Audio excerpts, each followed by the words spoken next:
All right, good morning and welcome to Patristicast, everyone. It's been a while since I've done one of these episodes. But today, I'm very happy and honored to have Dr. Joseph Trigg on here to talk about his brand new translation of Origen's Greek Homilies on the Psalms. Dr. Trigg received his PhD from the University of Chicago, I do believe. That's right. Is that correct? And what is your status now as a pastor? Are you retired or are you still? I'm retired. You are retired, okay. Yes. So you're living the good life now. Pretty good, yeah. Okay. Well, welcome on to Patristicast, Joseph. It's great to have you on here. Thank you. So, like I said, thank you for asking me. This is fun to do. And thank you for doing these. Well, I've really enjoyed them. Yeah, which I think are our service, and I'm glad somebody thought about it. Well, now when I finish my dissertation, I haven't gotten a job yet because there's just slim pickings, and I've had nothing to do. So I thought, well, occupy myself, but also do something that might actually benefit people. So yeah, good for you. So we're going to talk today about your new translation of Origen's Homilies on the Psalms from the Catholic University of America Press. So perhaps before getting into your translation, can you say a few things about the discovery of this manuscript? Right. But you've talked with Pedrone. I'm sure you talked. I didn't happen to hear that cast, but I'm sure you talked about that in greater detail with him, or at least I imagine you did. I haven't had Lorenzo on here yet, but oh, I thought you had. Okay. No, not yet. Oh, no wonder I haven't heard it. You haven't done it yet. All right. These were discovered in 2012. They are a manuscript in the collection of the Bayerische Staatsbibliothek, which had originally been the Royal Library of in Bavaria. They were a manuscript that had originally been owned by the Fuggers, had been brought. It's a 12th century Byzantine manuscript.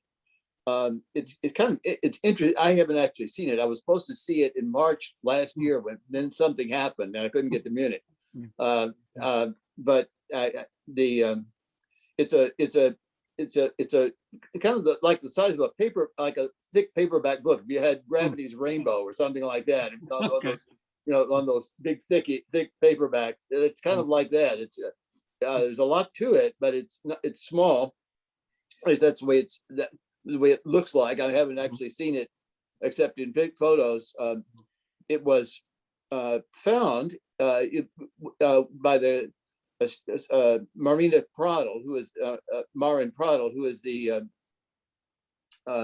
she was on the staff of the archival department at Munich at the library, and I believe she was her job was to actually digitize the collection, and she was interested in this manuscript, it's beautifully digitized. You can go to their website and find it. It's available. I didn't know that. Okay. Oh yeah. I'll send you the link. Oh, wonderful. You don't want to post it. Mm-hmm. It's a beautiful job. It's a beautiful manuscript. Yeah. She got interested in it. It had been acquired back in the 17th century, or originally I think there had been a cataloging of the collection in the 17th or 18th century. I can't remember exactly. That the cataloger could have figured out what these were then. Mm-hmm. They're not hard. It shouldn't have been hard. Mm-hmm. The manuscript though it did not have the author on it, probably because Origen was by the 12th century, he was in bad repute, and at best, I'm sure the person who copied it knew what they were, but it might be better not to put the name on there.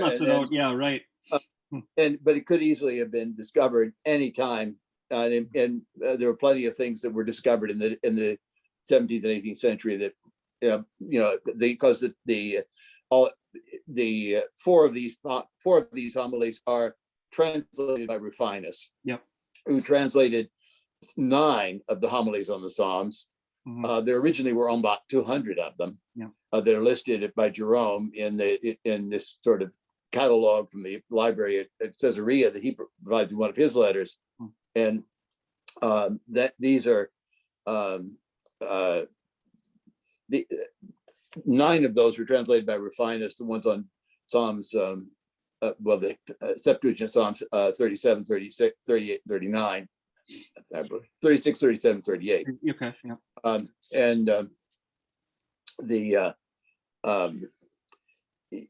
So anyone could have figured out that this was the Greek original of that, because Jerome's letter and the Rufinus translations were certainly known at the time. But it was not overlooked and not really studied until Frau Pradl, or Dr. Pradl, I should say, Frau Dr. Pradl found it, and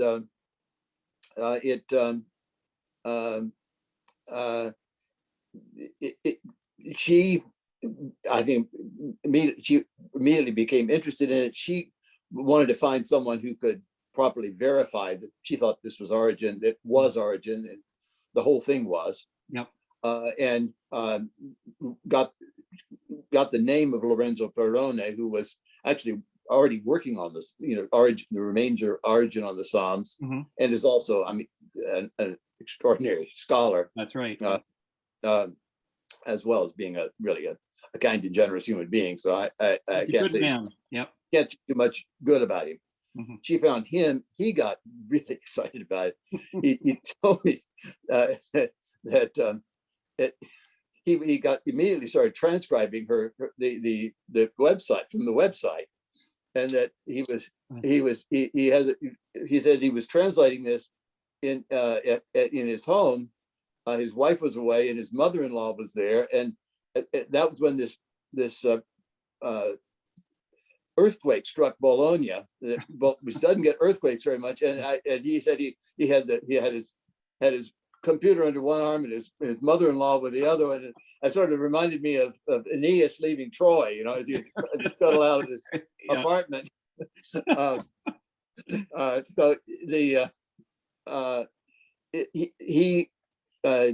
he transcribed it. He immediately saw that it was a genuine work of Origen there, and he gives all the reasons for that. I won't go into those. They're more than just those four things.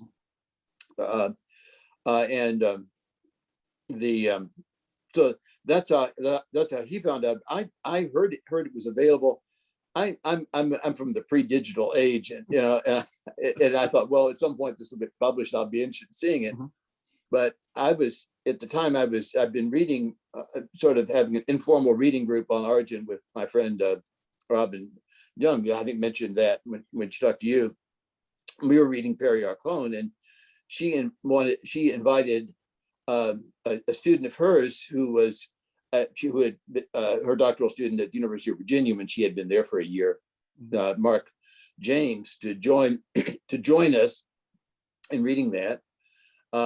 And Mark was working on his dissertation at the time, which has now been published by Brill as I think it's Learning the Language of Scripture is what it's called. It's a really excellent work. And he was working, he had found out about the homilies, and not knowing any better, he just sort of wrote Perrone and said, "Good, can I get a copy of it?" And Perrone sent it, sent him his transcription. And so Mark said, "Well, you can have it. I'll give you a copy of it." And I thought, I felt sort of awkward about asking, using something that somebody else had given someone. So I said, "Well, I'll give me Perrone's email address and I'll ask him for it." And so I wrote Perrone, and Perrone, he said, "Well, he sent me an early draft of the edition," which he'd gotten to that far. He got to that far at that point. So I started reading it, and reading it along with Robin and Mark at the time. And it's just wonderful to read something absolutely new. People haven't worked over for ages. It's not Peri Archon, that everybody knows and has known for a long time. Well, in all of Origen's work, somebody has come up with some reason why doesn't say what it seems to, for just about everything. Yeah. And so this was all new stuff, and it was just, nobody, at the time, very few people had read it, and it was really exciting to sort of see something like that. And eventually, I got Robin encouraged me to just do a translation of it. Yeah. Published it with Catholic University Press. So that's how I got involved. I got involved with it. And then after a while, after he had the final draft of the thing ready, Father and I sent me the digital copy of the final GCS volume, so that I basically had that, used that. But I think by the time I was actually doing the translation, I was using that. So that was that's how I got involved in it. And I really was excited about it. One of the things I call it in my introduction is I stopped. I was talking about a bunch of. I'd sort of made my little. Where I stopped, I'd made my. You haven't started yet, have you? No. Well, sort of re-recording. Yes, but one. Okay. All right. Well, sorry everybody. I been having some internet problems, and I too was born in the Stone Age of computers, and I just haven't learned to figure these things out yet. But anyways, I think we were able to get covered pretty much the discovery and a little bit about these. So now let's talk a little bit about translations. So you're experienced translator. You've done this before. Can you walk us through a little bit some of the issues you face translating these? Maybe how you approach the task. Well, one of the things that has concerned me more and more, as a sort of a translator and as a consumer of translations, I've become more and more convinced that one really has to be careful not to import categories of thought into a work that aren't there. And that one of the problems you have with translation is that if we translate a word, if we say use a word like miracle, which has a long history of use in the Christian tradition, and translate thalma in the homilies that way, thalmazo as something, see a miracle or something. This imports an understanding of the supernatural, and that really is not, it's just not there in Origen. He doesn't think that way. There's no distinct, and so I translated it. I think I used marvel eventually as the word. What I did when and this is especially true with Origen, because Origen is a very careful writer or speaker in this case. He uses his words carefully. I think that Origen, in his own use of words, is as careful with them as he assumes the biblical writers are. And in a lot of ways, I see the model for this in Plato. Oh, interesting. Okay. Who is sort of the model for how you use words. You make words, give words a philosophical content. Because if you read Plato, every word that isn't there,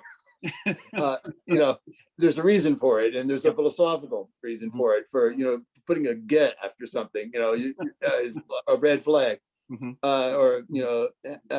so the he intends, he chooses his words carefully and intends and makes distinctions, and he deserves to be translated in a way that maintains that the distinctions he was wanting to make as closely as possible, or the distinctions he wasn't wanting to make, and or wasn't thinking about, because the key word really in translating Origen, as far as I was concerned, the most common word in the theological term, certainly in Origen, is logos. It's everywhere. I think I found them all in my index. I indexed it, and the index takes up about, the logos part of my index is about a column. Uh, and some of them are just listed. Sometimes I tried to divide them. And the interesting thing about logos is that there really is no word in English that works. Or I just decided, there are logos bookstores, and things that people are familiar with the word. I'm just going to use the Greek word, and I kind of fudged a little bit by doing the plural as logo. I thought, well, you're gonna have to take it. I can't translate this because it's really it's not one concept, but it's a set of related concepts that are not really all that are not closely different, that are not strongly differentiated. And usually, because it means everything from the divine logos, who is both the second divine hypostasis, the way in which God, the unity of God becomes the multiplicity of the created order of the cosmos, the rational order that sustains the cosmos, the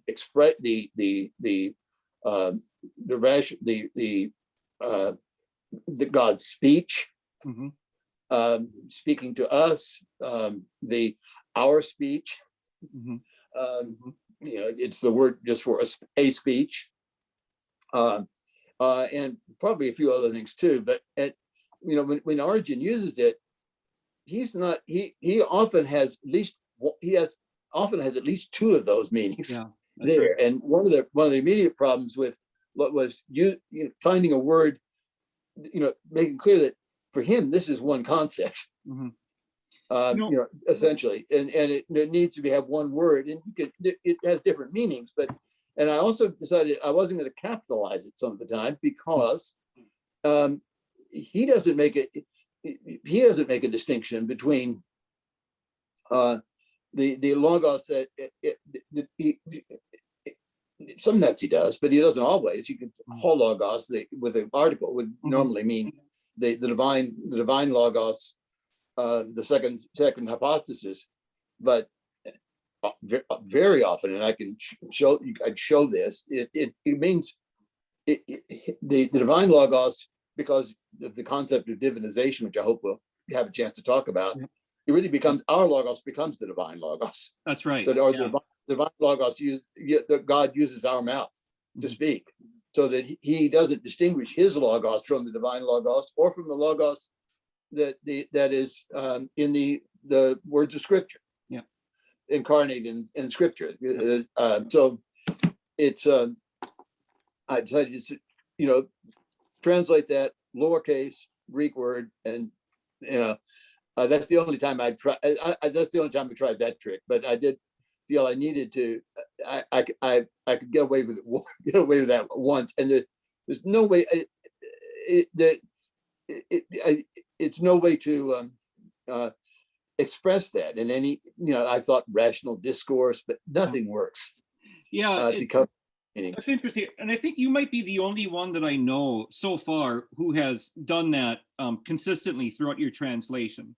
So I think, as you kind of hinted at here, most people, so logos, most famously in the Christian tradition, this is from the prologue to John's Gospel. Right. The word is, but that doesn't really do the word logos justice at all. No. And the way you Erasmus translated that as sermo, which is better translation. Erasmus translated logos as sermo. Oh, he did? In John, yes. Well, John 1:1. I don't know how that really works, but I think it actually is better translation. You think so? Okay. Yeah. The way you did it, by just leaving it logos, it kind of gives the reader the richness of the term, rather than trying to pigeonhole some modern notion of it as word or reason or rational discourse. Yeah, and because Origen doesn't. He's not. He leaves it ambiguous a lot. Yeah. In fact, it's interesting. In his fourth homily on Psalm 77, which was the first one that I read of this collection, he does this. In section 6, he says, the logos, whole logos, wants to dare to say something here. Yeah. Yeah. And I think if I recall from reading one of Perone's articles where he speaks about this verse, and in his translation he says my logos, and so, or no, he says my speech, I think is how he does it. And so what he's saying there is, what Perone's translation indicates is that the logos that wants to dare to say something here is Origen's own discourse. That wasn't my reading of it at first. Not mine. Well, it is, but it's also the divine logos. The divine logos perhaps speaking through the psalm text that's being explicated. Speaking through the psalm text and speaking through Origen. And speaking through Origen, that's right. All at the same time, I think. It's both and. So I think Barone's right, but it is Origen's speech, because I think that's true. But it's also the divine logos. Divine logos. And the divine logos of the scripture that's wanting to tell you something that you didn't know before.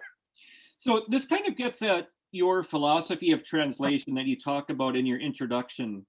And I think you kind of hinted at it when you first started talking here, is you want to stay away from anachronistic translations that import modern sensibilities or modern understandings, Or even medieval sensibilities or 4th century sensibilities. Or 4th century.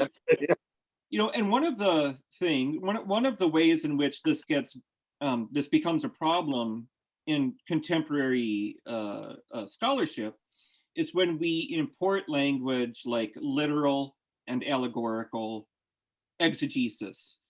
And so the key terms here would be like lexis and retone.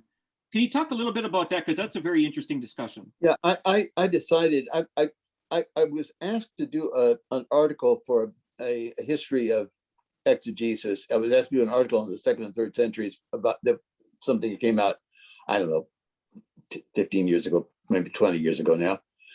And I was, you know, when I was working on that, I was going to talk about literal exegesis, and then I thought, what does literal mean?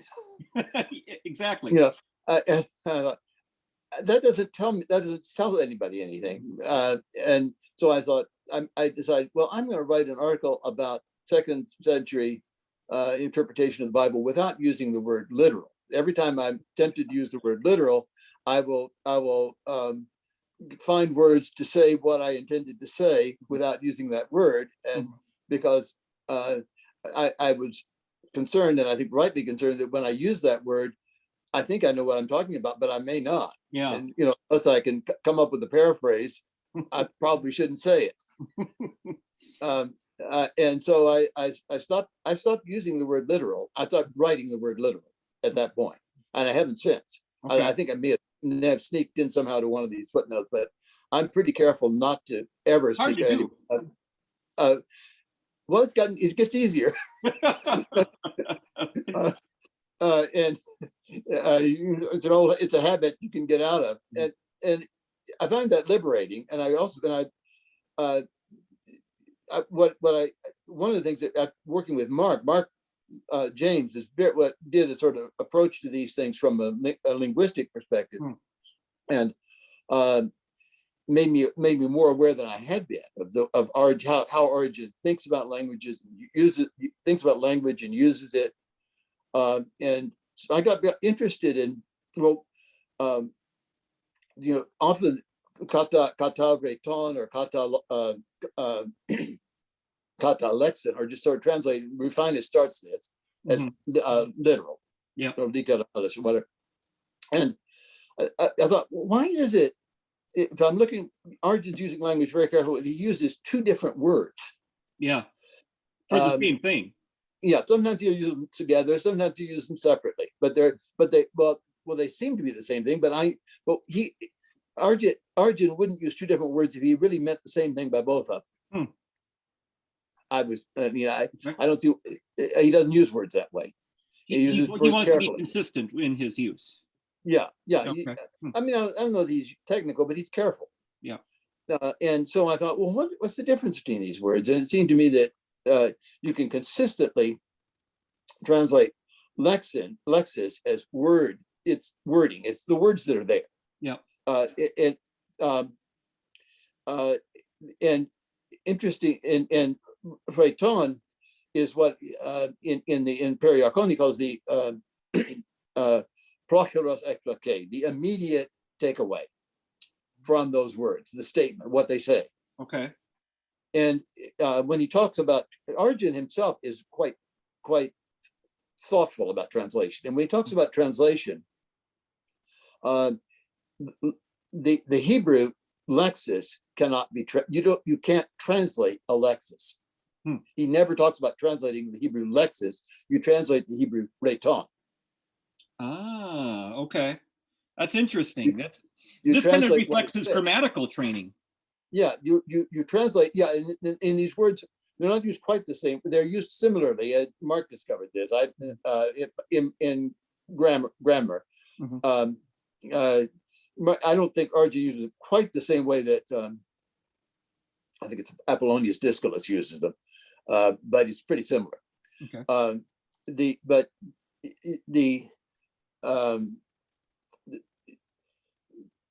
The statement is something. It's the next step. It's when it's what the word means when you in ordinary language. Okay. Okay. And that's what you translate. And that's, of course, what the Septuagint is a translation of that into that. And so if you consistently, so I call that the statement. That's what it says. Mm-hmm. Mm-hmm. And you, I found that worked. One of the things I did when I did this is I made a glossary, and I take words like lexis and I see what's going to work. I think I tried several things before I came up with wording is the best thing I could do. And I had to figure out just how he was using it, because it never occurred to me to try to figure it, to try to be that close, attentive to it. But I think it gives a different understanding. I talk about this in my introduction, a different understanding of how he approaches the text. And I think he's actually more sophisticated and subtle in the way he understands the text than most of us are. I would agree with that. Yeah, absolutely. That make this is an important distinction that we tend not to make. We tend to lump it all together, and plus some other stuff. Yep. As literal.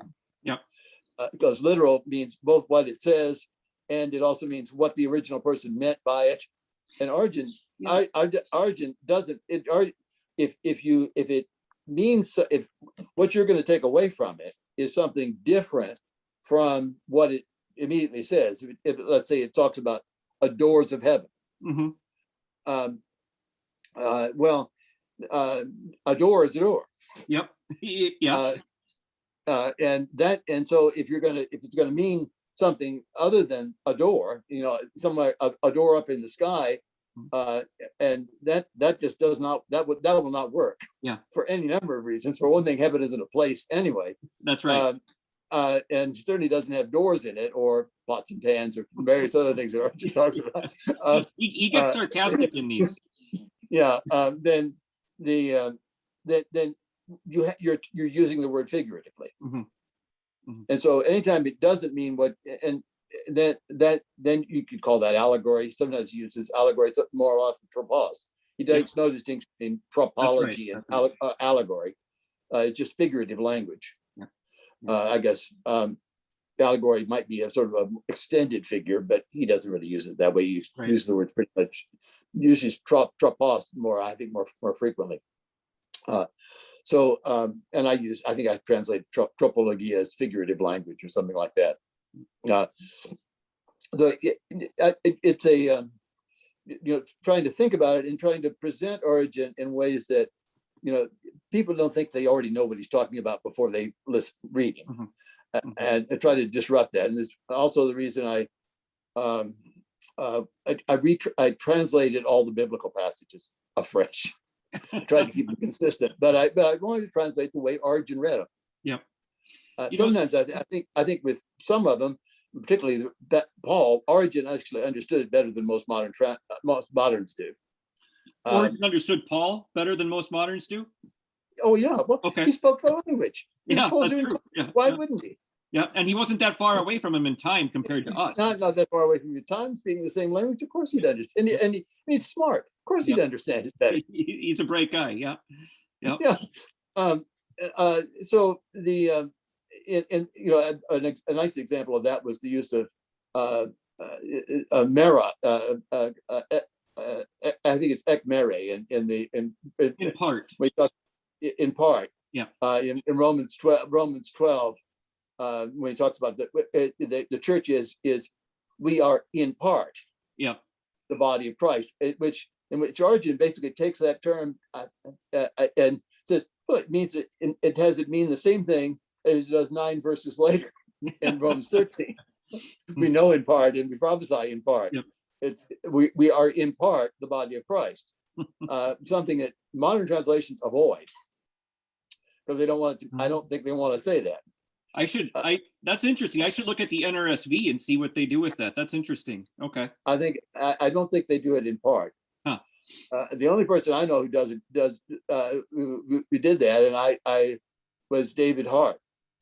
In his his new translation or his recent translation. Yeah, his translation of the New Testament was just sort of translating into New Testament into what it actually says, as opposed to what it must say. Okay. But so I tried to do that, partly because with those biblical passages, we think we already know what they mean. Mm-hmm. But to look at them trying to look at them through Origen's eyes was important to me. Yeah, absolutely. So that's kind of, and I did some sort of strange things like translating hodos as road pretty consistently. I'm the road, the truth, and the life. Instead of way. You did road instead of way. Okay. Yeah, I did road, and I did it consistently because for Origen, that's really. I realized very early, and long before I did this is not a dead metaphor for him. When Origen talks about that in the commentary on John, he talks about a road. He talks about the road of return in Isaiah 35. Mm-hmm. And he and in the homilies he compares the Christ as way to the Roman road system. See, we forget these things, or we lose sight of them when we just rely on translations, right? This is why the primary languages are so important. Yeah, and way is sort of a dead metaphor in English. That's right. And it may have, and it sort of became a dead metaphor in Greek too. I mean, I think maybe it already was with. I think is it Heraclitus, the way up is the road up, the hodos up, and the hodos down is the same or something. And I'm not sure that's I'm not sure how lively that is, but with Origen, these words, there's a freshness to these things. They have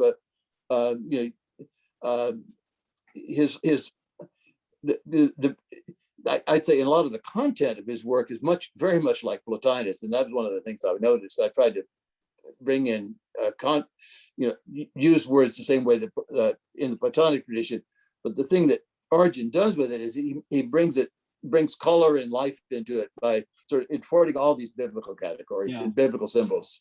Yeah. So that although the content is pretty darn similar. It is absolutely. Which kind of might be a good segue into the next section that you wanted to talk about, and that's immediacy. So you just described like a freshness to Origen's use of language, but within these homilies specifically, the reader is struck by an immediacy. The reader is almost in the audience with Origen speaking directly to us. Can you talk a little bit about that? Yeah, I called it a time capsule. A time capsule. In the introduction, and this was something that also Robert Wilkin did a review of this in First Things, and the first thing that Robert noticed was the immediacy of these things. That you feel as if you're there. Yeah. And part of that is, they are transcriptions. Part of it, and he noticed this, is that he's actually in a fairly intimate place, circumstance where he's looking people in the eye. Yep. Yep. And if you've ever given a lecture or preached a sermon, you may be the only person talking, but you're interacting with people. You could see their facial expressions and everything. Yeah. I realized that we had a problem with our old transmission when your face stopped changing. I was seeing, so we react to those things, and I became aware of this very early translating. I think at least as early as the second homily on Psalm 15. Oh, really early? Pretty early, and that's the second one of them. when Origen talks about the psalm being in the persona of Christ, and this is proved because it's quoted in Acts by all 12 apostles. So all 12 of them are witnesses this. And I thought, wait a minute, 12. Had they replaced Judas yet? Yeah. And so I'm thinking about this. And then I read on in Origen, I say 12 because. So he's aware of it. Yeah, but I was thinking, I suspect Origen was looking out at these people and seeing some puzzle. People were doing exactly what I was doing. Wait a minute, when was that? How many were there then? And so he explains what. Yeah, yes, with. And it certainly, at least it had that experience. I had that experience, but I think that was what was going on there. He's real, and there are a number of cases where you have a sense he's seeing a puzzled look. He's seeing some opposition. I think there are at least some people in this congregation who have been studying with him, for a long time and get it. Well, he has a school there, right, in Caesarea. Yeah. So it's very reasonable to think that his students were there with him. Yeah, that I would think that students would be there, and they would catch on to stuff. Yeah, I think he sends them signals that other people could be expected not to get. And one of the most fascinating things about this is in some ways you have to do. I was doing what Origen recommends doing with the Psalms in a way, and the homily 1 on Psalm 67, which is a very puzzling passage to me. When Origen finds something puzzling in the Psalms, this is particularly true in the first homily on Psalm 36. He has this strange word, make jealous. That's right. Yeah. Do not make jealous. And so he's trying to think, when would someone say, do not make jealous? What circumstance would occur when this would be something someone would say? And so, and when I got to this homily, there's some really strange things going on. I'm thinking, now what would happen? Because you feel as if you've been brought into a situation where something has already happened. Someone has, and in this particular case, something really embarrassing seems to have happened. In the first homily in Psalm 67? First homily in Psalm 67. And Origen has some very nice things to say about very nice things to say about the bishop. Who's present. Who is present, yes, in this, and has just done something that Origen thinks, I'm convinced Origen thinks that the bishop has opened the door to Satan inadvertently, or and by apparently saying something either in a prayer or somehow saying that Origen is going to the logos of God is going to speak through Origen, is what it sounds like. And Origen says, don't say that. that hasn't happened yet. And the best way to do Satan's work is to suggest that it's bound to take it for granted.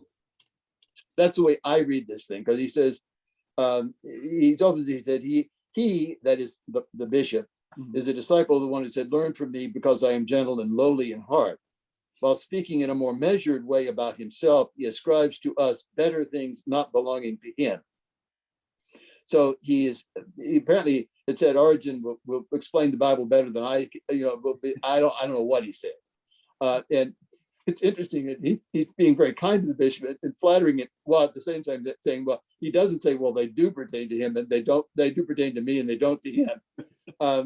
Although as a disciple training in gentleness, he spoke as one humble in heart, for he knew that everyone humbling himself will be lifted up. Double meaning there.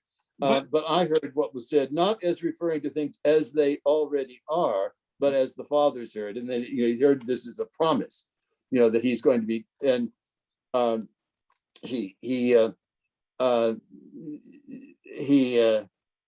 so since I'm persuaded that every logos without Christ's presence in the speaker is empty and from earth, but it's impossible for a heavenly logos to visit us apart from the Father God who sent him. Therefore, selecting one psalm containing a prayer from those read, I would pray it by itself before the explanation of the appointed psalm read. And that's the beginning of Psalm 69, which is very interesting because it apparently had been read along with this, so we have a long reading. That's right. Yes. And the beginning of Psalm 69 is an apotropaic psalm, basically telling the devil to get out. Not, and so he sort of is, and so before he gets going, we need to do this. And the whole congregation is joining him in this prayer to banish the devil who has apparently had the door open for him before the homily can start. This brings up two really interesting points. In your reading of that, which is quite fascinating, Origen's own humility shines through. So if this bishop would have said, Origen is going to just, blow our minds away with his homily here. Yeah. And Origen's like, wait a second, don't attribute to me something that's not within my power to do, kind of thing. Yeah, it's only going to, you can't take it for granted because it's a gift. Yep. And then it's so fascinating. When I was writing my dissertation, trying to think of what's going on in these homilies, it's important to note that in each of these homilies, Origen never covers the entire psalm. He only covers a selection of verses, sometimes four verses, sometimes 9 maybe, yeah. But here, I think this is important to think historically, like what's happening at this liturgy, because he says, I would, let's see here. Therefore, selecting one psalm containing a prayer from those read, the implication is that Psalm 69 was read at this as well. Right, which and this would make it a very long reading. Yeah, this is like what happened. The other place we have a bishop present is in a homily. You probably remember the homily on 1 Samuel. That's right, the Witch of Endor. Yep. And Origen, they apparently have read about at least 3 chapters of 1 Samuel. Yep. And he says, which one? He didn't say. Of course, it's the pericope. Which one do you want me to do? The one about this, the one about that, or the one about the other? But we want the one about the witch. But all of that has been read. Yep. And the bishop, sort of says, and so Origen has to be. Well, what would you like me to preach on? So, what is your sense here in these homilies in general, then, for the setting? Because this homily stands out as different from the others.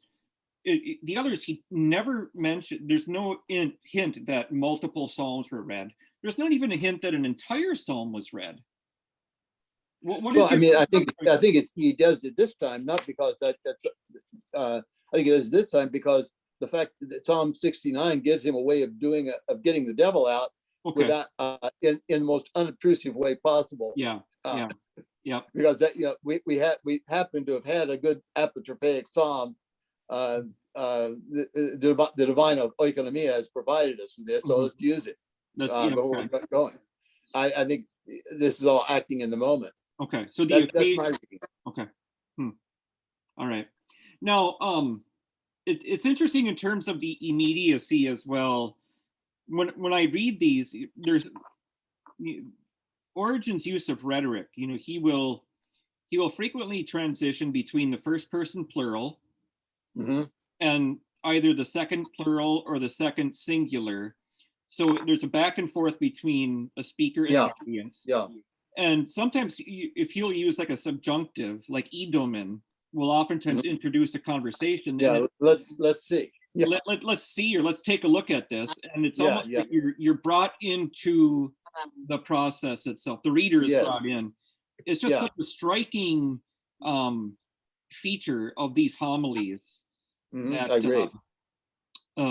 You can't help but think that there are very technical aspects of these homilies. He gets into grammatical discussions about problems with the diction. Right. He'll compare different translations. But it's almost like a classroom experience in a certain way, in some ways. Well, that's what a homilia is. That's right. Yeah, say more. Well, I mean, it's what a teacher does. A lecture is a homilia. So What a lecture, most lectures are given. A lecture literally means a reading, but you don't normally read a lecture. If you're a teacher, you're discussing the issue. Yeah. And because the discussing it in the moment allows you to react to those puzzled looks or shaking heads, days or blank looks, that you get.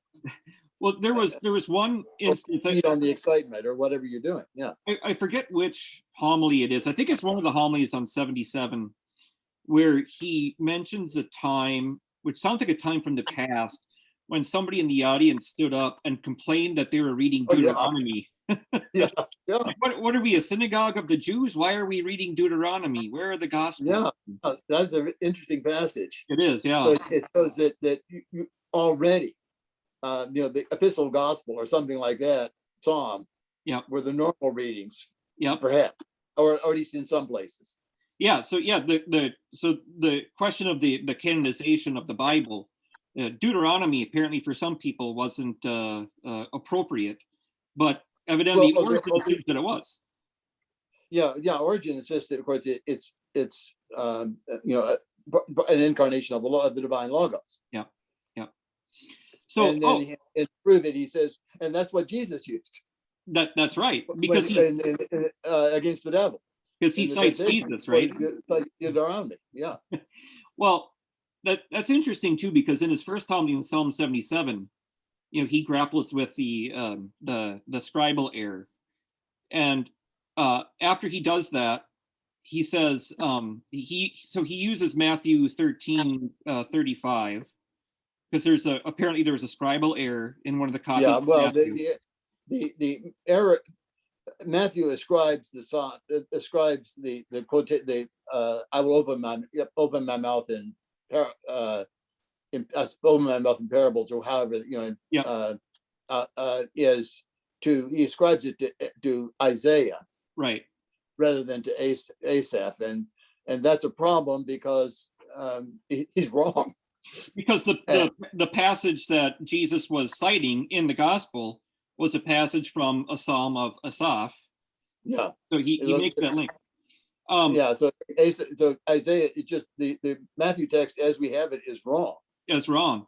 And he uses that too then to get into the prosopon of the person speaking in the psalm, which allows him to make his exegetical point that really this is the logos, this is the Savior speaking to us. Yeah, that's a fascinating passage for a couple of reasons. That place. One of them is that notion of the logos, but the logos is speaking through a human being. Mm-hmm. I've heard people talk about Origen's understanding of inspiration as if the human, it's just, we're just these are the words of the divine logos. Without the human is just an instrument. Well, the human is an instrument, but the instrument makes a difference, as Origen says, and each instrument's different. And in that passage, he talks about how Asaph wrote it for Jeduthun, who was not. Jeduthun was going to be singing it, but in the temple, but Jeduthun was not a prophet, which Asaph was. So Asaph wrote the psalm for Jeduthun to use, but he wrote it in Jeduthun's persona. Oh. So presumably Jeduthun would say something a little different from what Asaph would say. And he compares this, and this is another one of these really interesting liturgical sort of things. He compares this to what happens when he said in situations where you got a new bishop who apparently is not really not used to giving the prayer of the great Thanksgiving, and he an experienced bishop writes one for composes one for him, for the new guy, but it's in his persona. So it's the kind of thing, not the kind of thing I would say necessarily, but the kind of thing he would say. Yeah. And which is sort of an interesting note also on the development of liturgics at that point. That's right. The expectation is that the bishop is going to do this extempore. Okay. but with high expectations about its contents. It's a and which that's consistent with, they say, with what Hippolytus says about the Thanksgiving. He That's gives right. a form. Here's one that people can use if you can't come up with it. If you don't have somebody, you can come up with a better one. Kind of, yeah, okay, a template. But the assumption is it's going to have all these elements in it. So you need to know how to do it. So so this I guess I kind of introduced a topic that gets us ahead of ourselves, because we were going to do liturgy last. We kind of skipped over a very fascinating topic you wanted to discuss, and that has to do with the body and the church and divinization. Right. Well, I think the most striking thing in these homilies is this concept, how it helps us develop the understanding of divinization, particularly the divinization of the body, which he insists on the most notably in the last of these homilies. Yep. Which is a fascinating homily. Yeah, the opening homilies and the two homilies on Psalm 15 and the homilies on Psalms 80 and 81 are really the ones that talk about this most, so the bookends of this thing. Yeah. The homilies on Psalm 15 really talk about it from the perspective of the incarnation of the Logos, and sort of go into that in really ways that are kind of fascinating, and also show how Origen understands the human person. Right. Particularly people sort of, we had this conference you were there at Catholic U, and I think there's a lot of interest in Origen's talking about Jesus's kidneys, the kidneys of the Logos. Yeah. And I think, I don't know how seriously people took this, but I took it really quite seriously, that he's talking about what psychologists would call the adaptive unconscious. These are things that the ways we look at the world that influence us below the threshold of consciousness. What do you call it? The adaptive unconscious? Adaptive unconscious. I have a footnote to a book on it, and that Jesus has these because these are part of what it means to be an anthropos, to be a human being. That's right. Yes. But Jesus had been formed because he is not fallen. This accounts for the sinlessness of Jesus, because he never is his for all the rest of us are these sort of these inclinations that are below the level of awareness, are sort of we're born with them. Yeah, he kind of gets into the Stoic concept of the innate ideas here. Right? Yeah, we're born with them, and that's that's original sin. We were, because we were sinners before. But Christ, and so Christ's sinlessness is not that he's not human; it's just that he's not fallen. And all of this is so fascinating. It's so fascinating that he gets all of this from a verse that says, "My kidneys instructed me." At night. Yes. At night. That's right. What are we talking about? The bodily kidneys that everybody has? No, we're not talking about those. Well, of course not. Well, I mean, of course not. Yeah. And then so you get that in there, and then at the end of it, you have Psalm 81, the homily on Psalm 81, where he really talks about the divinization of the body. Yeah. And it's really a very eloquent statement about human dignity. Yeah. That in which both Matthew 25, you've done it, that becomes a sort of determined that Christ is present in the church. So whatever we do to a fellow Christian is done to Christ. Yep. Which is one of a very important verse, very important concept for him. Yep. And then back even further than that to that humanity is created in the image of God in Genesis 1. Yep. And so that all humans are in some way akin to God. That's right. And so we have there's a sacredness about the dignity of every human being. Mm-hmm. And he talks about the being, how surprising it is that he says no surprise that the human being is body, soul, and spirit. And it's not at all surprising that the spirit is divinized, because it's akin to the divine. That's right. It's a little more surprising that the soul is divinized, because it has fallen away from God. It wouldn't be a soul if it had; it'd be a nous, and or mind, and and it's really surprising that the body is divinized. And he talks about this. The divinization of the body is connected with the church, because the fullness of that divinization is in the church. Yeah, that's right. He says when we gather together, right? In the assembly. The assembly. That's the fullness of the divinization of the body, is in the body of Christ. Yeah.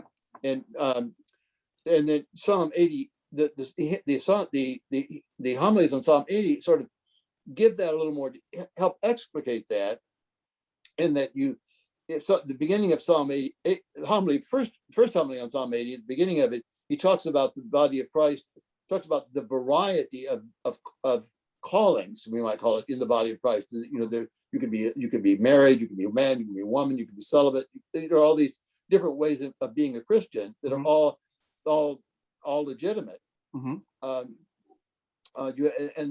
And so the body of Christ really embraces this variety, and this variety of callings and abilities then makes it stronger.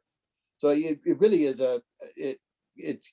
Origen catches the point, I think, of 1 Corinthians 12, which is, these different, the body has different organs, and these organs all have, all necessary, all have functions, and no individual can do all this, can do this as well as a group, as a whole.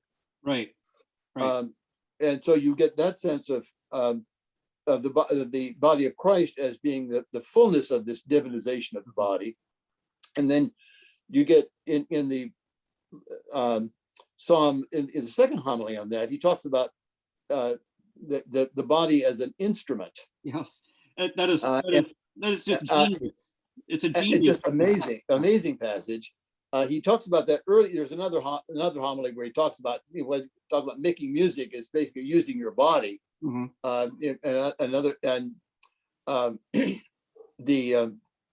there he you can sort of see the way he approaches this thing. Well, we know that the mouth can be divinized, because the prophet says the mouth of the Lord has said this. Well, God doesn't have a mouth. Except, the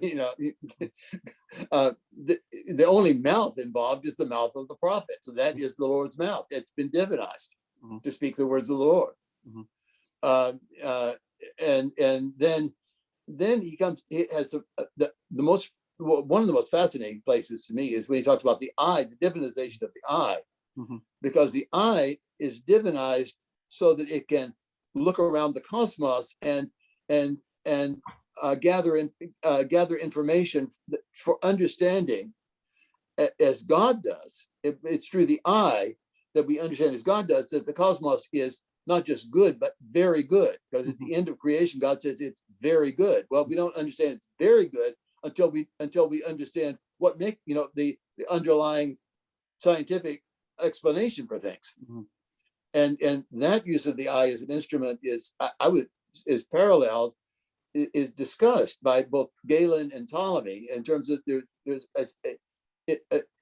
who are working scientists, in terms of how reliable is the eye as an instrument for gathering information. Both of them would argue that the eye can be used in that way, and I think Origen is aware of that. And so he sort of, it's not just that it doesn't see evil. The ears don't hear evil. They're not listening for gossip. That's how they're divinized. But the eye is divinized in this way as a scientific instrument, as it enables us to understand, to draw information about the cosmos, which enables us to understand it as God does. Origen has a very profound understanding of the cosmos. He's very appreciative of the orderliness. He's got that beautiful verse where he talks about who is it, Ursa Minor or Ursa Major, that guides the sailors as they're sailing. Right. I mean, it's just yeah, and the order of the cosmos. One of the things that he has a passage where he talks about the things that wasting our time. The vanity, right? The everything Yeah, is vanity. their days passed in emptiness and vanity. Yeah. And he said most of us spend we're inevitably going to spend some time in emptiness, and sometime let's try to maximize the non-empty time. That's right. It's non-empty. It's non-empty time when you're together in the gathering in prayer in the church. Yeah. It's not empty when you're studying the Bible. It's not empty when you are serving other people. Mm-hmm. Because you're and he talks about how the hand is divinized because it becomes God's way of providing. That's right. That's right. Yes. And it's not empty when you are studying. At one point, it's not empty when you are studying you're basically doing scientific study. Yeah. Oh. That's a divine activity. That is getting in touch with the divine logos. Oh, fascinating. That your thoughts, you're thinking the things that hold the universe together. Now, that I hadn't even thought of that. When I looked at Psalm 81 or his homily on Psalm 81, what really captured my attention is that Origen, through tradition, has often just been kind of dismissed by a lot of people as a Platonist, and he didn't really. He was a Platonist. He was a Platonist, but he also Plato is dismissed as a Platonist. I think is the problem. What's that? Plato has been dismissed as a Platonist. Well, yeah, I think it may be like what an understanding of Platonism is that's problematic. But in Origen, when he talks about the deification, so that he's in homily on 81, it's I said that you were gods in the assembly of the gods. God distinguishes you. Yeah. And when Origen talks about the deification of the body, and he says, "How is that possible?" He uses a passage that's sandwiched in the middle. Do justice to the orphan and the widow, which gives, which I don't really know if it's been appreciated enough in scholarly literature, how like the implications of social ethics on deification are. Oh yeah. Because this is a beautiful, because he provides this very touching example of seeing somebody who's poor and destitute, who's lost all of his property. And Origen says, he lost his property because we didn't step in to help him when we had the power to do so. I mean, it's just it's a stunning passage. The other wonderful passage I find on the understanding of the church is on prayer. There's a passage where he talks about how how God provides for us, and he's and how God provides for us is very often through other people. And he talks about how if we're gathered together in prayer in the church's gathering, if someone is praying for something and someone else there realizes, oh, I could help with that. That person supplies it. That's the way God is supplying it. There's just such a realness to it, what do you think? So I've been thinking about this passage from I'm working on this paper for NAPS coming up on social ethics and deification. And the notion about taking the prosopon of is about treating the rich differently from treating the poor is a wonderful passage. That's right. And I'm thinking too about this in conjunction with a passage you talked about briefly earlier in, I think it's the first homily on Psalm 15, where he talks about the church as the body of Christ. And it's sort of reminiscent of the Stoic doctrine of oikeiosis, where he says, if you sin against a Christian, you sin against Christ, because we are the body of Christ. But then he says, don't dismiss when you do something bad against a Gentile, because they are made in God's image. So I sense this radiating this radiating notion of social responsibility. Right, right. Is, I don't know, is he the Stoic influence in Origen seems pretty strong at times, and this Oh kind yeah, of emerges here. I don't know what yeah. you think about that, but Oh well, I think but by Origen's time, Stoic ethics, Stoic logic is really part of. I mean, for Origen, philosophy is Platonism, right. and but Platonism includes, by Origen's time, Stoic ethics and logic, and it includes, and I guess it's Stephen Jerson. It basically says Aristotle's a Platonist too. Right. And, it includes Aristotle, and so Aristotelian metaphysics is sort of an Aristotelian logic. Also, Origen uses the categories. I think there is a reference to the categories in the homilies or something that, at least that way to me. And he actually explicitly references it in the homilies on Jeremiah. Okay, I'll have to check that out. There's actually a citation. He doesn't say where it's from, but it's a quotation from the categories. And I think he's alluding to it in probably at least one place in these. But all of this sort of goes. I mean, he has effectively fused all of this with Christianity. It's not that, I mean, he's not the only person who did it. I would say, that fusion is already gets started with the translation of the Bible into Greek. That's right. Because you end up translating, and you use philosophical terms to translate it. And when Origen, philosophy is just the way it's just how you think well for Origen, and it's a necessary preparation for thinking about God. Yeah. And in that way, he stands in this long tradition, like Philo. Philo shows up in here a few different times. Oh yeah, Philo does show up. Yeah. Origen, I don't think he calls him by name, but he cites him. Yeah. He talks about somebody who came before him. Yeah. And then he cites Yep. So okay.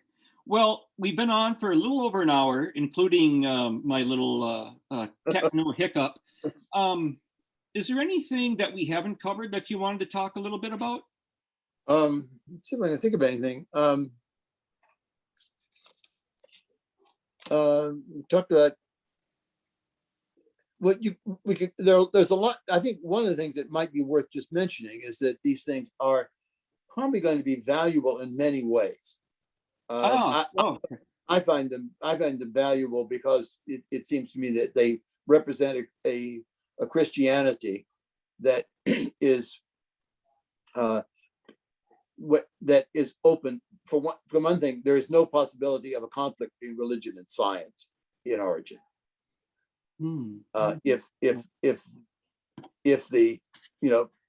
If our observation of the cosmos leads us to think that say something is in Genesis 1 is not not consistent with that, then we have to understand Genesis 1 figuratively. There can't be any conflict. That's right. Yep. Principle.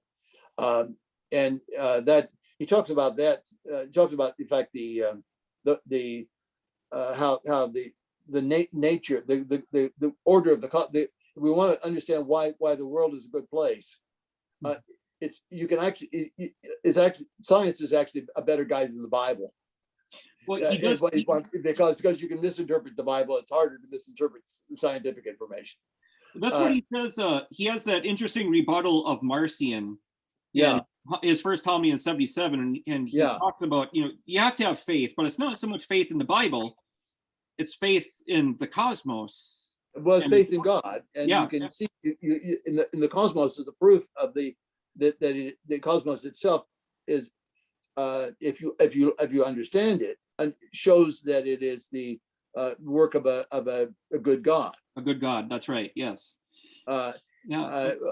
not the God that, not the incompetent sort of God that Marcion postulates. That's right. And so that's one thing. I think they're probably the most important thing about these is I think they are a classic of Christian thought, but you shouldn't, it really represents a Christianity that where there's no conflict between religion and science. There's no conflict between feeling and thought. Okay. Okay. In general, you can't. When Origen talks about, I think in one place he talks about the offering of the. I'm not sure whether it's in these homilies. I can't remember. I recently talked about offering the intellect, and when you offer the intellect, you don't offer the intellect by, not using it. You offer the intellect to God by using it. By using it, yeah, that's right. Yeah, not you. That's your sacrifice of the intellect. It's to really think things through, not to say, well, I'm not going to think about that. I'm not. I can't. Leave that. That's off limits. So I think there's a and the assumption is that the more you think, the more the closer you come to God. The more you think right. That makes sense for him because ultimately it's the intellect that is the most akin to God, right? Yeah, right. So the more you exercise that organ. Yeah, the noose becomes your psyche becomes a noose. That's right. That's right. When it is in line with the spirit, with the pneuma. Yeah. So your Origen has that distinction between nous and psyche that you find in Plotinus, except that he says Plotinus doesn't know about the pneuma. The philosopher, in Periarchon, he says they don't know about that. They don't know about the pneuma. Okay. And pneuma is what enables you to, this gives you this, the dunamis, the power to actualize this, this ability. Yeah. So there's, I think he offers an alternative to that. I think he also, we look at sort of the needs of Christians today, the problem of, that most Christianity feels, most Christians probably believe that religion and science are opposed. You have to choose one or the other. And with Origen, that there's no question of that. There's no question of thought versus feeling. Your feelings need to be in line with straight thought. That's right. And they may not be, but there's also this social responsibility as part of this understanding of Christianity and treating all people the same and accepting the dignity of human beings is very important to the Origen, particularly the dignity of the poor. Yep. I think there is a great spiritual kind of wealth in this that is untapped, and Origen has really been unavailable to people. I hope these will make him a little more available as a resource. But there's also just interest. I'm sure there will be interest in these things from people who are, say, studying the history of viticulture. He talks about that passage that talks about the vats. The wine vats. Yeah, that's right. We learned that Origen knows about wine connoisseurship. You have the Riserva Imperiale. And ordinary table wine. And he's using this as an example, but it shows that he's aware. He's aware of what actors do. Actors getting into a prosopon. Yeah, that's right. And I have to say, I didn't realize that, and I've learned that that the normal what I had assumed was that acting was pretty, with pantomime was just pretty much like a peep shows or something like that by Origen, and that it was actually a lot more sophisticated. Than I thought, because when he talks about I think it's in that homily on Psalm 81, when he talks about acting, he knows what actors do. He does. Very well. Yep. You know, and he talks about, you know, the honors, you know, the honors system in the Roman hierarchy, you know, and you know, people getting promoted to various positions. He uses that. What else is he? There are a lot of things I would have, you know, I was surprised by how much he knew about. You know, he knows a lot about sports. The diet of athletes and their training. Athletic, you talked to that came up in one of your cats. Arnihoff and I, yeah, that's right. You know, he assumed, I think he must have, you know, maybe had some athletic training himself as a child. I mean, wrestling was part of it, because he talks quite spiritedly about that. Yeah. And assumes people are going to do it. Although, you know, going to the races is a waste of time. It is a waste. That's right. That's right. You know, one of the things that strikes me about these homilies is you get a real sense of what this community was dealing with. You know, you get a sense of what their life would have been like in the middle of the 3rd century in a fairly cosmopolitan area. They got Jewish neighbors that are a source of conflict at times. They got some missionary conflicts, you know. The relationship with Jews is an interesting one. I do not see a whole lot of hostility there, to be honest. No. He respects them. He really appreciates them. And one of the things I did want to mention is his appreciation for the Hebrew language. That's right. Yes. He believed that you could not adequately translate Hebrew into any other language. It had a special place, kind of. The Hebrew is the language for converse with and about God. Yeah, and that's the first homily on Psalm 80 talks about that. So that the Septuagint, you know, the reason you have to do he has to do the hexapla is to get, you know, at least as close as he can through these various translations to what the original said. That's one reason. Yeah. I don't think he thinks that I know he doesn't think that the Hebrew text that the contemporary Jewish community had is necessarily better than what the Septuagint is better than what the Septuagint translated, and he thinks the Septuagint is a good translation. Right. But he doesn't think any translation can be adequate to the original.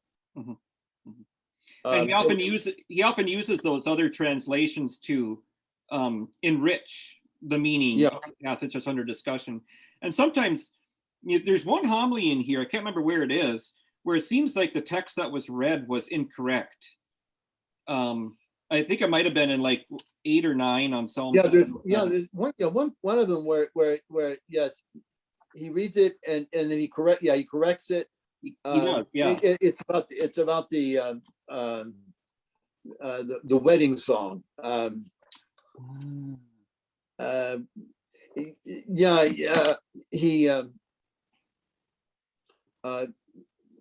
He uses the versions to.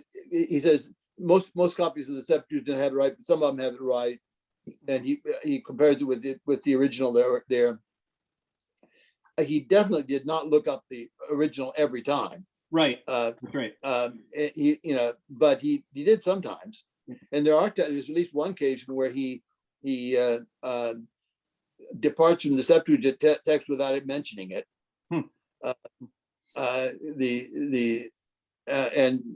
That whole thing about time. I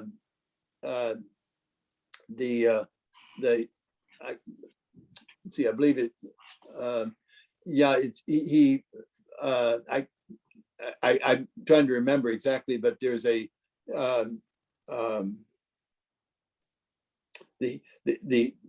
text he's using in the comments on is a translation is adequate. Translates the original. It's a translation of the original Hebrew without, and the Septuagint as it quite plausible but different reading, and he just ignores it. Okay. I mean, there's just so much in here that it's just they're so good. I had And an he talked about that. It talks about composing the hexapla as an ongoing project, if that you remember. he uses the present, right? Doesn't Yeah, he use the present yeah. He said tense we've for been that? doing this, and we're still working on it. Yep. So it's not finished. It's a part of their kind of their routine. It's sort of poignant because it was finished. And you, Pretty much, but because he was arrested, he had been arrested shortly after this. yeah, So yeah, he didn't live much longer after these homilies were Yeah. delivered. Yeah. And that was one example where you get a sense that his students, or at least some of them, were in the audience.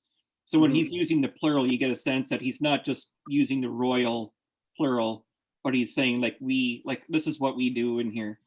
Yeah, yeah, it could be. That we is his use of we is interesting. He seems to use we, if I remember right, we as a person of himself more often than I.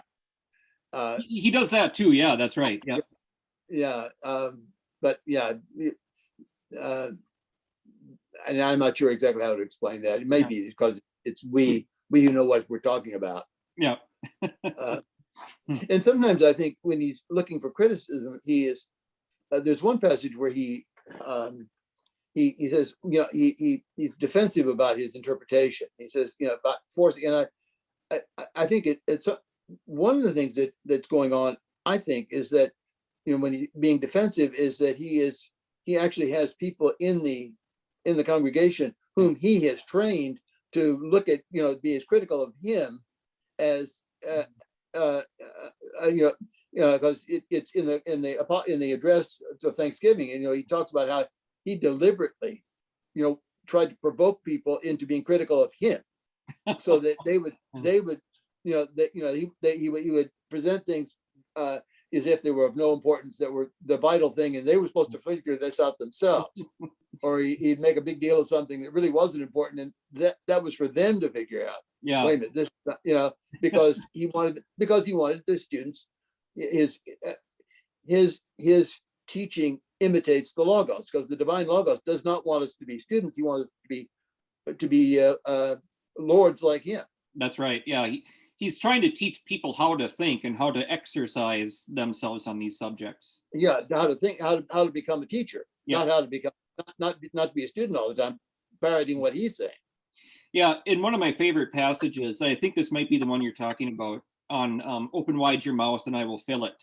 Well, that's not the one I was talking about. Oh, but okay. Yeah, that is a wonderful passage. Yeah. But he kind of goes through, it's like, let those people who don't like allegory, let them not allegorize. But what are we supposed to do with this passage? So he gets into this figurative interpretation. Opening your mouth wide. Yeah. Yeah. Does God want us to stretch our lips out more? I don't, So you get a sense there in that passage that there are people in his audience who don't really like his allegory or his figurative or reading. Some people don't. I'm not sure. I wonder whether there's really that much opposition to the allegory. I don't know whether there's that much opposition to the allegory in his audience, or whether there is other places, because there certainly was. Oh, okay. And it's sort of like you go to a church where they'll talk about they'll be talking about all the I remember I grew up in a town where the Disciples Christ ministry was always talking about, well, the Episcopalians will tell you this. Well, the Episcopalians were not in his congregation, and nobody was telling it that there, but they became sort of a straw man. We became a straw man for him to talk about. And I don't know how much of that's going on here. These people who are hostile to allegory, maybe somewhere else. Yeah, I'm impressed, and I recently did a little translation from the dialogue with Heraclides. Yeah. And I was impressed by how much more Origen, much higher opinion Origen has of his congregation in Caesarea than he does of the bishops out there in the bush. That's right. Yes, he's critical of bishops on a number of different occasions. Yeah, he's generally critical of bishops. That's right. But he thinks it's best to put up with. We got to put up with them, because that's the way things have to be. But he out there, the dialogue with Heraclides, it's a lot simpler. The Greek is a lot simpler. The sentences are shorter. The congregation in Caesarea is a congregation that's used to people speak, to rhetoric. Oh, And they can hear what they can follow it. that's interesting. I haven't thought about that. He's making demands on them. These homilies are not. These are not. They're aimed at ordinary people, but these are ordinary people who've been listening to Origen for a while. That's right. Yes. Yeah. And I think you can sort of see the way he, by the time he wrote these, he pretty well kind of figured he trained them. You certainly get a sense that they're familiar with him in there. Yeah. They're not newbies to his. Yeah, and sometimes he'll take things for granted, but he talks about, he has that rain prayer. Yes, and that's right. Think, what on earth is he talking about? One of the times he's praying for rain, and you think, well, where did this come from? Well, they know what he's talking about. He's talked about this before. It's us who aren't quite familiar with it. Yeah. This is or when he talks about Jacob, or when he talks about Job, they know what he's talking about. That's right. They understand the illusions. Yeah. They understand the illusion, and when he talked about Job, he doesn't mention the name. I had to really try to figure. I actually found it out. I figured it out by reading Rufinus, who spells out. Well, this is Job he's talking about. Where the one who took, but it took me a while to think. Do you remember that passage about the one where he talks about the seed of the impious? Which homily is that on? Do you remember? I can't remember. I'll look it up when we're done here. There's one who he talks about someone as being the seed of the impious, and he says, "Well, we know." Oh, it's one of the homilies on 36. Is that he says, their descendants are all kind of. Oh, okay. And he says that's not true, because you have the seed of the impious, who is a prophet. Who talks about taking in hand the great sea monster. Another. Oh, well, what's that? But which is the prophecy of Christ overcoming the devil. Yep. In Job, and you have to. They knew what he didn't say that was obscure to me. Rufinus helped me out with it, but apparently, he thought they know what he's talking about. They would have known. Yeah, that's interesting. And there's another homily where I'm pretty sure he is actually. He refers something I said I've just mentioned to you. I can't remember that, and I sort of thought, well, it's not mentioned, and so I looked at the list of homilies, and I saw, it's something on. He did a homily on Psalm 12, and this is something that occurs that what we talked about would work as in the context of a homily on Psalm 12. So I think he's referring back to that previous homily. There are a couple of occurrences, at least one or two, where he references the previous day's discussion. Yeah. I think one of them was on his homilies on Psalm 15, where he mentions what he had discussed previously. Yeah, and then there's that wonderful passage in the second homily on Psalm, I think it's 74, where he realizes, I think it's 74, where he realized, I had a lot more to say about this, because at the end of the homilies he tends to sort of kind of go fast. He does. You can tell he gets tired almost. He tightens it up and turns it all into this little puts it all, wraps it up in a bow and puts a doxology on it. Yeah. And you think after you're doing that. I really need to go back to that. And so he goes back and goes into great detail. Now I have begun. You have this thing in the middle of a psalm, and you haven't begun anything. Well, and this is that example of this kind of thing. When would someone say something like this? So we had to think, well, when would someone say, "Now I have begun," when you've obviously already started? And so he says, well, it would be when you make such a breakthrough that you realize I've begun. I've been working on this for years, and now I've got it. Now I understand it. Now I can begin to use it. And he gives all these examples of people, including someone who's finally found a really good teacher like him. Yes, that's right. who can explain things. Oh, now I'm getting started.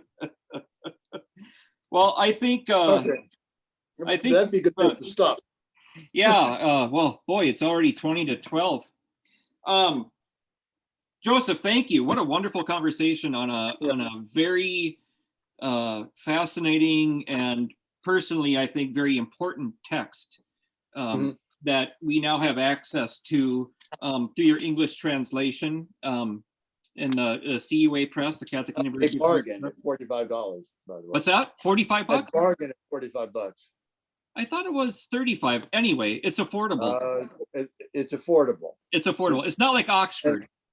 It's not like Oxford, and it's for heaven's sake, it's almost 500 pages. So you're getting your money. Think of it as two $20 books. That's right. It's well worth it though. And I think not just for scholars. I think anybody who's interested in spirituality would benefit. I would hope so. Yes. Absolutely. So thank you very much for a wonderful conversation. Thank you. Okay. Thanks, John. Thanks for doing these. Good luck.